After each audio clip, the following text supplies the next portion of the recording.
it is your buddy, Peace and Harmony, with you here today. Much love going out to all the beautiful, empowered harmonizers. We are zooming in and focusing in on a great viewer question, and that is how to understand negative relationship patterns or habits that you have experienced or created within yourself unknowingly as a result of being in a relationship with someone who is covert narcissistic, someone who has really sort of been in your life, who's had a pathological sense of self-importance, coupled with a lack of empathy, meaning that they have an inability to understand, relate to, or connect to your feelings, your needs, your desires, your perspective, your opinions without judgment, without harsh judgment. I would say one typical aspect or consistent personality trait of those who are covert narcissistic really is that of judgment of others, harsh judgment of others, control and command of the outcome of others, meaning in specific ways that are indicative of ways that make them look good, make them look in the right, make them look superior, to sort of outshine or be different or distinguish really than others. But even though they have this in and of their own right, people have an ability to be special just by being themselves. You don't have to be a narcissist to be special. You don't have to be off the charts to be unique. You don't have to be any of these extremes to be a unique and wonderful individual, but the narcissist will perpetuate that fallacy. Fallacy meaning untruth. Fallacy meaning fantasy. Fallacy meaning delusion or unreality, or sort of not what is really not real, or what is required. Sort of, being grounded in reality. I think you might use the concept of being grounded in reality. And so people, I would say, oftentimes never really feel this when they're in a relationship with someone who is narcissistic, because they're incapable of validating your reality, your I am, what you are experiencing. I mean, this is down to the kinesthetic. We're talking about an experience of being a human being. Oftentimes there is that intangible aspect. And so that is what we're talking about, your emotions, your experience. It's sort of, the relationship with a covert narcissist is sort of like a hit and run. They just sort of do damage and then they just fly by. You don't get the tail light, you don't get the license plate, they're just sort of gone. And there's no responsibility, there is no accountability. It is poof. And then you're sort of looking at your emotional tail fender and going, what just happened? And then you're wondering, what did I do wrong? I'm a terrible, and so that rabbit hole down continues. And people don't realize that they're going down. They think that this is what life has in store for them. This is what happens to people like me. There is no, until the pain is great enough and they go, wow, this is really becoming an issue. This is really becoming a barrier. This is really hindering me. This is causing a lot of emotional pain. I'm not able to do the, everyday ordinary things, or I have these intrusive reoccurring thoughts of anger, upset, sadness about this person, feeling violated, feeling something is off, but I can't quite put a finger on it. And then this sort of elusive feeling might then haunt them for weeks, or days, weeks, which then become months, if then would don't become years, and then become a decade if it's reinforced, rememorized, and then rehearsed within. And then they become an angry person. They become a victim of circumstance. They become less than they were supposed to be. They don't experience anything beyond a mediocre or sad, melancholy life. They never figure things out. They kind of feel that maybe life is passing them by. They might have these feelings and then just try to nail themselves deeper into the depression or post-traumatic stress syndrome. They basically become given into the fear. the fear then swallows them. They feel sort of swallowed or engulfed in fear. It then, mimics or manifests itself in, chronic isolation, feeling of anxiety, feeling of they just suspiciousness or envy, or really what becomes just a chronic fear or anxious state. Fear of what's going to happen. Am I going to get sick? Am I going to lose it all? Just this feeling of calamity and uncertainty just seems to just sort of be in their belly all the time. You're harboring anxiety, harboring guilt, almost as if you were in a harbor and the ship sailed in and you're like, yeah, wave it on in, and then that ship that's got the boat name anxiety, you're just tying it up and go like, yeah, here's an open spot for you. And then the big boat fear, you're just like waving it in and then docking it even more so. This becomes an openness under vulnerability, otherwise known as being sort of unconscious or not having the emotional intelligence as of yet. People, have then, they're unknowingly, invited in this fear. So you have to, just as you invited in the fear, the trepidation, the inferiority, you allowed it to dock at your I am. It's okay to like let those other boats go set sail. You don't need them in your harbor. You don't need these feelings to be okay. You don't need the anxiety. It's not useful. It is not for your best interest. So you have to realize that you don't have to harbor those feelings. Even if you don't have it written on your wall, your ceiling, you've got it in your gut. So you need to sort of do a gut check and then take that fear label off of yourself that, that you have, people have put on you, usually due to judgment. The narcissist really will control by those negative feelings. And you have not been permitted then to be happy. You didn't receive the feedback loop that that it is, we want you to be happy. We want you to be self-supportive. We want you to have value of self. I mean, if you in a narcissist relationship, they kind of really deprive you of that experience. So it's an experience that you have to open up within yourself. Like it's a new go-to place. Like other than the island of fear, it's like you need to go to the meadow of joy, the meadow of happiness, and like literally allow that new boat permission to sail into your life. I give happiness permission to come into my life. You need, and calm waters. You need to be able to invite intelligence, emotional intelligence. I invite strength. I invite true, authentic relationships.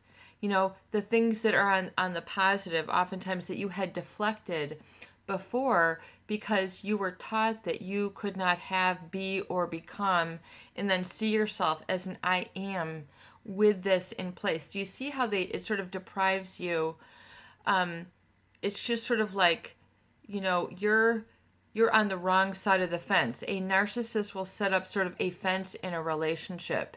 Like, you're being on the right side of the tracks, the right side of the fence, the right side of the mountain, whatever it is, that they are the better and then you're on the wrong side of the tracks. You're on, the wrong side of, they always make you feel, that you're on the wrong side, and you're not on the wrong side, because if that is you've experienced that feeling because of a lack of empathy. If you're with relationships with people who have a lack of empathy, you'll never be related to. You will feel unrelatable.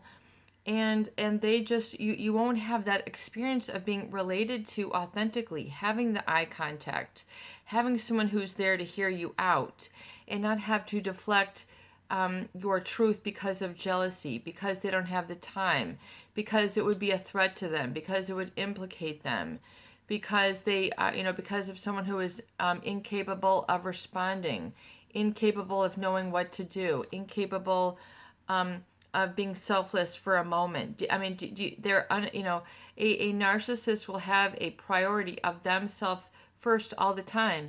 And not that it's not okay for you to be number one. You do need to realize that you are the most important person. I mean, you have to be responsible for yourself. So you have to be committed to yourself and your happiness. I mean, that has to be sort of a given, but oftentimes that rule of conduct, rule of living was not expressed in the relationship. So people don't realize that that then gets dissolved, melted away, lost, becomes a non-existence. It becomes a non-I am.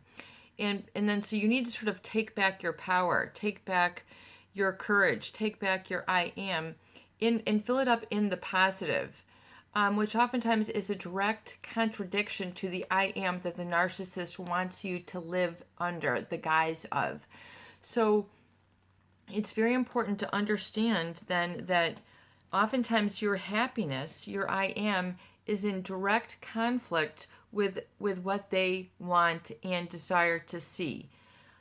And so it becomes a real important thing that you understand when someone is not on your side, when someone is not cheering for you, when, if they're not for me, they're against me. It becomes very clear, this divisiveness, when you're dealing with someone who is threatened by your success, threatened by your happiness, threatened by your truth, threatened by your thought process, and then not feeling that you are unique, good enough. So you need to sort of take back your power. I am unique. I am enough. I am good enough. I am miraculous enough. I am beautiful enough, handsome enough, strong enough, lovable enough. I am these things. And if you did not receive these gifts from a narcissist relationship, you need to give and spoil yourself with these gifts now. Oh, you're going to spoil yourself. You're spoiled. That's just a deflection of a narcissist telling you that they aren't able to give you the sustainable sort of fire of faith within. They can't, exist in that same flame of faith with you. I mean, it's just not, you've got your relationships that are based in faith, in respect of life, in respect of self, having some degree of morality, understanding, and, hearing all sides, being not just their side of the story, and giving it credibility, and, but oftentimes your happiness is in direct conflict with them. So you being you oftentimes is in direct conflict to a narcissist because it has to be all about them. So it's very impossible. So you have to understand, I mean, it's not impossible, but it is painful. It is suffering. It'll take away your life energy and your I am. So you have to be willing to, endorse and embrace an identity that is based on wholeness. And you can give yourself that, but you have to give yourself permission for that. It's and actually it should be a foundational state. And if you look at the work of Dr. Hawkins, Letting Go, The Pathway to Surrender, he talks about because fear is the basis of all inhibition, mastery over fears means the unblocking of whole avenues of life experience that previously had been avoided. So it's this absence of wholeness that you will experience in a relationship with a narcissist because they foster that dependency that your wholeness is contingent upon them and then their approval. So you become sort of feeling less than whole or less than fully represented in the relationship. So it's a real important understanding to connect that fear basis that a narcissist will indoctrinate and promulgate, which means create, fester, and keep going in a relationship. In other words, you're not good enough for me. You're always under judgment. If you're constantly under judgment and scrutiny on a judgment stick that is not your own, it's just like you will always enter into a play box, a sandbox of you are never good enough. And then the rules keep changing, so you can never win. I mean, it's just a exercise it becomes really an exercise of futility. You can't change somebody, all that other sort of thing. But you have to understand and then readopt yourself and come back to that I am in a state of wholeness, and really let go, the cessation of fear. Allow fear to cease for just a moment.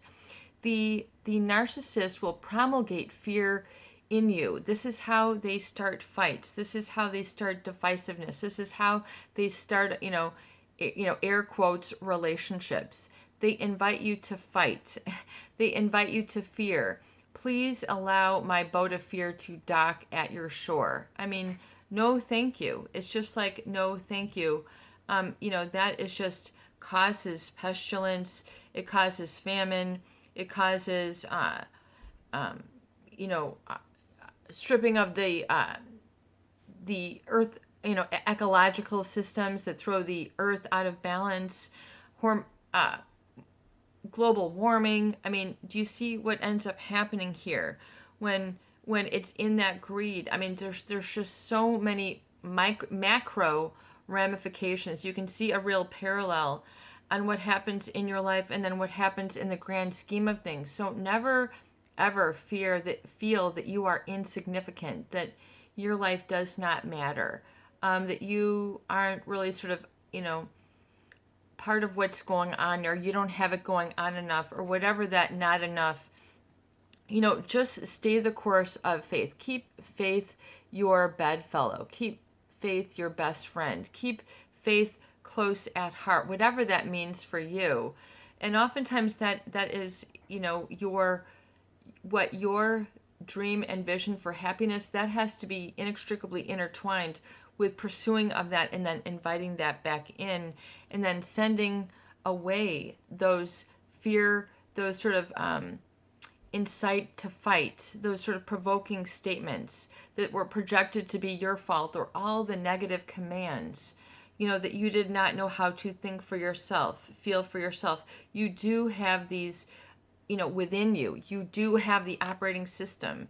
It's okay to have the alignment of your mind, body, and spirit. And it's okay. You might feel powerless until you recover this, and you recover it at the very foundation of I am, that is in a basis, in a cessation of fear, and really the acceptance and living in the cessation of fear, the cessation of judgment, the cessation of conditions for your wholeness, because they set up really a lot of these emotional traps that will keep you feeling less than. So don't walk into the traps. Don't keep them in your house. Don't keep them on your shore. Don't keep them in your emotional bank balance. Just let them go. Don't invite these negatives, these deficits. Live that emotional deficit free, and allow yourself to come to a healthy balance within, and maintain it, and allow it to be, and to say, I am healthy and wealthy, strong and stable emotionally, and I am, and so it is. And reaffirm that vitality, that you and uniqueness that you have within, even if it's been denied you by another, relationship. Reclaim it today. Really, really do that, and get the energy and joy of this going in your body, and just allow it to take momentum, and allow it to just guide you without question and without doubt. You feel like doing something that's going to improve your life, and you've always held back, you've always procrastinated.